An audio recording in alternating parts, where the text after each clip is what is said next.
Hello and welcome to the Paul Green Comedy PaulCast for August 21st, 2024. This is episode 259.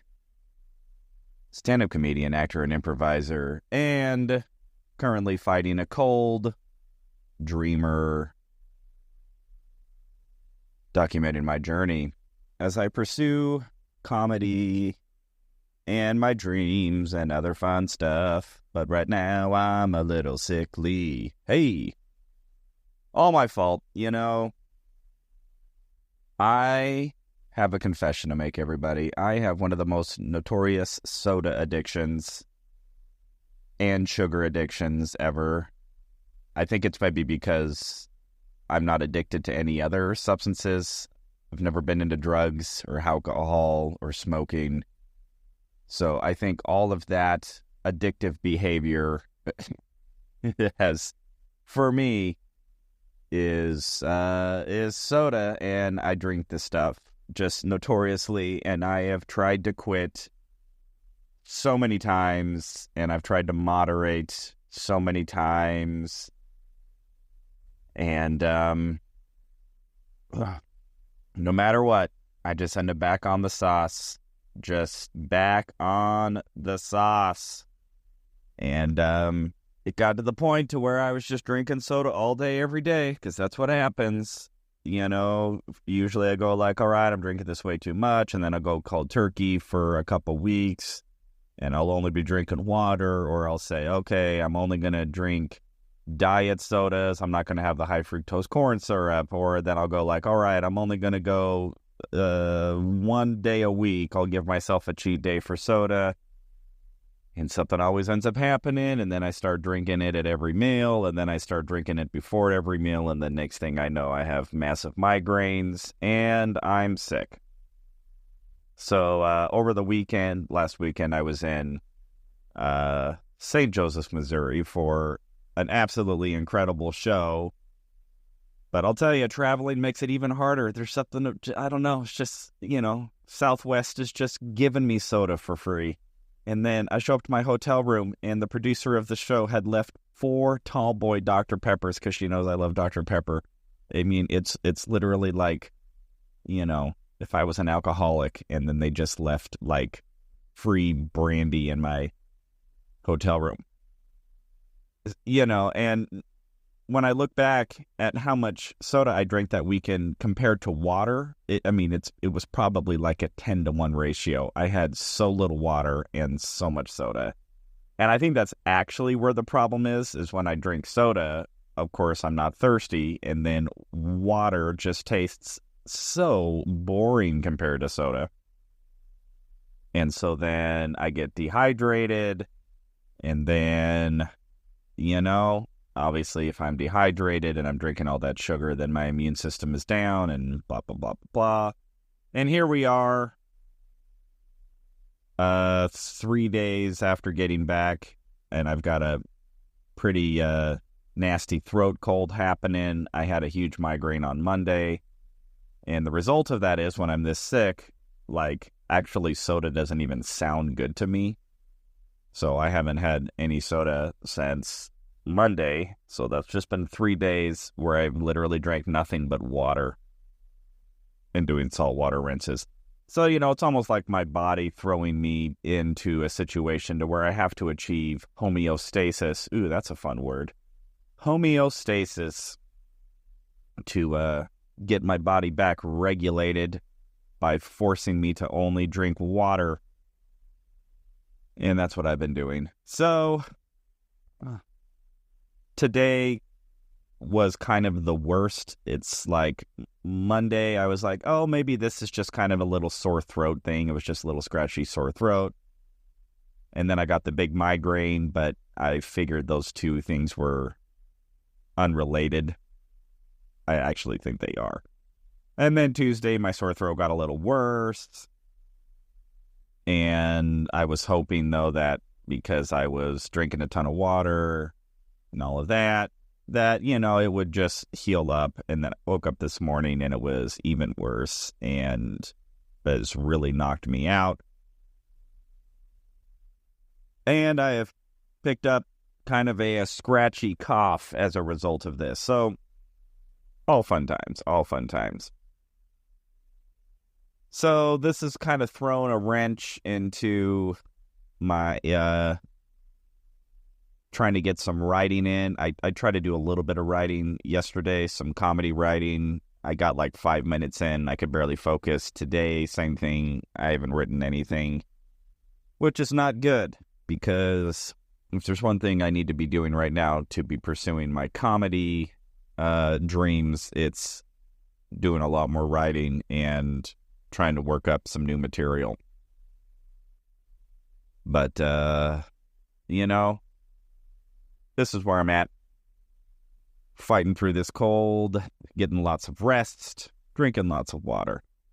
However, there are still some cool things that have happened. I don't remember how much of these I've talked about this week because, again, I've been kind of in a brain fog. But first cool thing is I got accepted into the World Series of Comedy in Las Vegas in September, so I'm really excited about that. I was starting to feel a little insecure about my capacity to get accepted into comedy festivals because three other festivals had not accepted me. So I was like, oh, that's not fun. And one of them I was actually in last year. So, that stuff like that can, for me, it just puts me in my head, right? Because I was like, wait a minute, this same comedy festival accepted me last year. I thought I did really good. I thought I had a good experience. I thought that my set was funny. So then when they don't accept me the next year, then it starts to make me doubt myself and go, oh, maybe I'm not funny as I thought. Maybe I didn't do a good job, or maybe I offended somebody. How did you just you never know, and it can drive you nuts. And so I am just trying to let myself be okay with the fact that, hey, for some reason they didn't want me back this year, but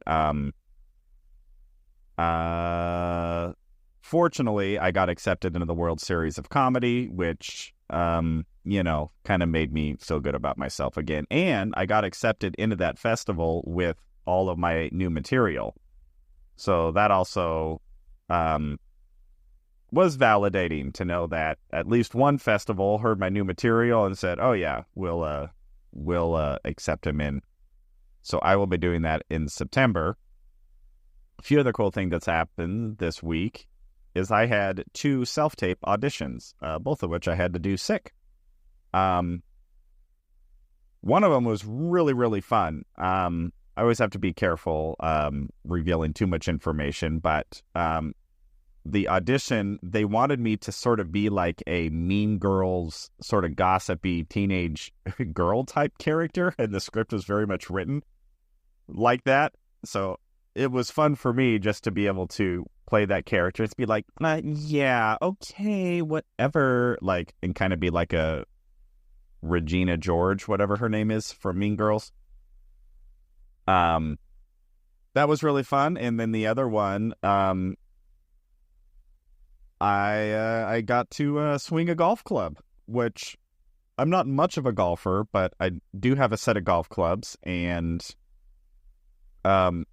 this particular audition, there was no lines. It was all, they just wanted to see your reactions and your facial expressions. And one of the sides that they sent was a picture of me swinging the actors swinging a golf club. So I was like, oh, well, I have a golf club, so I can do that.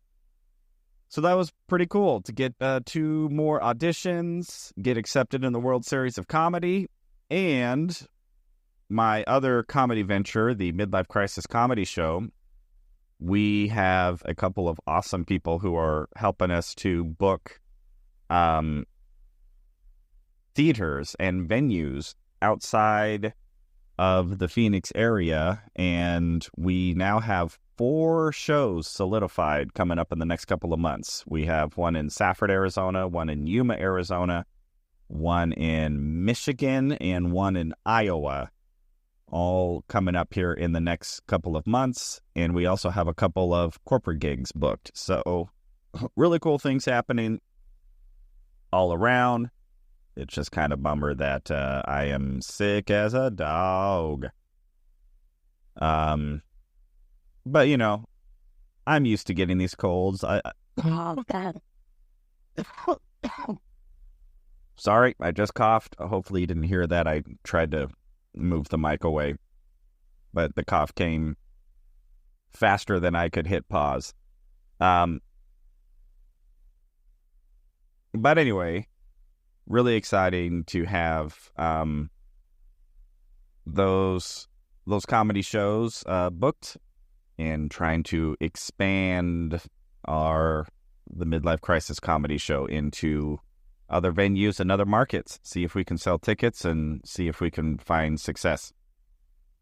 So, because of the sickliness, I am going to keep this one a little on the short side. However, I am still commenting on the 48 laws of power and taking one law a day and just sharing my thoughts on it. Today's law, again, is kind of an interesting one. Sometimes I find the laws absolutely despicable. Sometimes I find them reasonable. Today's law is an interesting one, and also one that I don't think I necessarily have a disagreement with. It was one that just kind of made me think a little bit more of like, oh, where do I stand on that? And ultimately, the law is, I always forget the exact wording, but the essence is be weary of a free lunch, or don't trust the free lunch. Here, let me go find the exact wording of it. Oh, it's despise the free lunch. That's a pretty strong word. So, the book's justification for this law is stating that people who have power or influence understand that anybody offering something for free or offering at a discount, that usually actually comes at a that there actually is a price, right? It's the old adage, there is no such thing as a free lunch. So if somebody is offering you a free lunch, then that means that just had a cough again, but I was able to pause in time. But ultimately, it means that there is maybe a hidden agenda to that free lunch. So even though maybe it's presented as free, that it just means that the cost is more hidden or maybe more subversive, or that the free lunch is going to end up costing you more in the long run when the true price of it is revealed. And I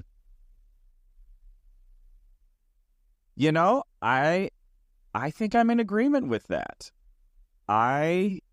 Maybe I've become a little more cynical in my old age, but I have a big suspicion of anybody operating under the guise of true altruism, of just, I'm going to do this free thing and I don't expect anything in return, and I'm just here to give freely, self-sacrificial, and I'm merely doing it because of what a good person I am. I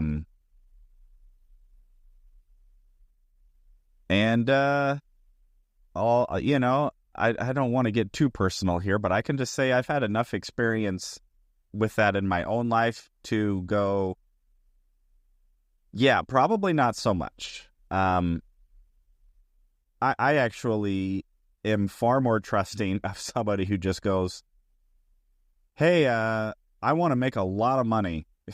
And I have an idea on how to make a lot of money, and this is my plan, or this is my goal, or I have a service to provide, and this is what it costs, and this is what my expectation is, and you either pay what it costs or not. And I don't know. I don't know if that makes me, if I'm just too cynical now, if maybe that altruism actually does exist. I mean, I do know that there are genuine people, genuine-hearted people. I do know that there are giving people and caring people. and charitable people. So I don't want to suggest that there is no such thing as benevolence and compassion and genuine charity, but I do also know that there is a tremendous amount of fraud and hidden agendas and hidden motives and duplicitous people who put on the face of charity, but really it's, they're just using the charity as a way to generate goodwill and to make it so people don't really look closer. And I've had some run-ins with that as well. And I try to think about my own life as well, because I don't ever like to tout myself as the perfect human being. And yeah, I don't, geez.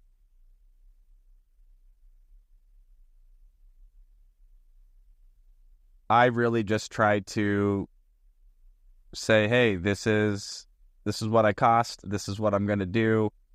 If I have a financial benefit to something, then I want people to know about it and not try to act like, well, it's like my comedy career, right? I do comedy because I love that I can spread joy to people and I can bring laughter. Like, oh, absolutely. But I'm not running a charity here. I also am pursuing a comedy career that also pays me tremendously well for bringing joy and for bringing happiness and laughter. And so I'm definitely not looking to tout any sort of altruistic higher road. I'm just merely here because I am a servant of the people, and my comedy is but a charitable donation to bring smiles to people. It's like, no, comedy is actually really hard. It's a lot of work. It's really expensive to put on a show. I mean, ask any club owner, ask any show producer. The finances are so tough. And I was just talking to a club owner the other night about this. I'll keep this particular club owner anonymous, although he knows who he is, who was just talking about, what a struggle it is to keep the lights on and how underappreciated it is and how so many people will have expectations that they should be getting more when they're actually not really contributing anything. So anyway, I know that's kind of a vague example, but I don't want to give too many details there. But so yeah, I would say that as laws of power go, now do I disdain the free lunch? I don't know if I disdain it, but I am definitely leery of it. I am much more comfortable if I'm just paying for what it is that I want and that somebody isn't trying to give it to me for free, whatever that is, a good, a service. So there you go. I think I don't think that I disagree with this law. How about that? Now, like most of the laws of power, do I find that this one can lean into a deeper level of cynicism? Oh, sure. And of course, some of the examples are talking about how you can actually use this law, which means actually offer the free lunch as a way to get people on your side. So on the one token, the book is saying disdain the free lunch, but then go ahead and use the free lunch concept in a manner in which to manipulate people and to, get people to cater to your will and, for people to assume that you're the good guy. It's like, like, who was it? Like Al Capone was, would go rob banks and then like donate to charities and stuff. I'm thinking of the Breaking Bad guy. Gus, what was his name? Gus Dufresne? Was that his name? Gustavo Fran? Can't remember that guy. The chicken guy from Breaking Bad, and how he would, show up. He would like donate to the police officers union, and he would show up to all these charity events and would give free chicken to everybody. It was just a way to make himself look like he was an upstanding member of the community, when in really he was a brutal, murderous drug kingpin. So that is how the 48 Laws of Power wants you to utilize this law, is to be more like the charitable mob boss, because that's a good way to get power. So, hey, if that's what you're up to, then that would be the type of charity that I would be suspicious of. So anyway, I would say if you want to be a good person, but just be genuine and transparent with what it is that you actually want or actually up to, instead of But then again, if you're actually a bad person and you actually are a drug kingpin, then I understand that you can't do that, which means the 48 Laws of Power kind of sounds like that's the type of person this book is actually written for, by the way. So, hey, good luck to you if that's what you're up to. As far as I'm concerned, I definitely don't want things given to me for free if that free has strings attached, and I definitely am not interested in pretending that I'm giving of myself freely, unless there's an expectation of what that whatever it is that I'm giving, whatever the expectation of what it is that I want to get in return. It's like, yeah, I'm not giving my comedy for free. My expectation is that if you like my comedy, you'll buy a ticket and come see me perform. So there you go, everybody. All right. I am going to try to get some more rest here. Hopefully I will not be sick much longer. But that is all for today. The Paul Green Comedy PaulCast, August 21st, 2024, episode 259. I hope you're all doing well. Your dreams are coming true. You're finding joy and fulfillment in your journey. I love you all so much, and I will check in with you tomorrow.